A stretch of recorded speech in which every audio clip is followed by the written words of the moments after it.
আপনারা অনেকেই জানেন আজকে শুক্রবারে ফুটবল একটা আপডেট দিছে, যেটা হচ্ছে একটা মেনটেনেন্স ইয়েতে দিয়েছে। এটা কেন দিছে, এটা দিয়ে কি কিছু প্লেয়ার কিছু আসবে কিনা সেটা আমি বলবো, আগে সাবস্ক্রাইব করে নিন।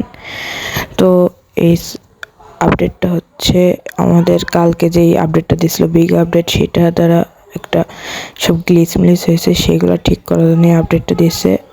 তাই এটা বেশিক্ষণ চলবে না, 12টা পর্যন্ত চলবে। আমি যতক্ষণে ভিডিও ছাড়ছি হয়তো আপডেট মেনটেনেন্স হয়েও দিছে। আমি যদি আমাদের সরি করতে চাই, দুঃখিত হয়ে, তার জন্য আমাদের 10,000 20,000 কিছু জিপি কয়েনও দিতে পারে। তো এটা বেশিক্ষণ চলবে না, 12টা পর্যন্ত চলতে পারে, হাইস্ট 1টা থেকে 1:30টা পর্যন্ত। তো নামাজ টামাজ পড়ে আপনারা সবাই আপডেট বা হচ্ছে গেমে ঢুকতে পারবেন।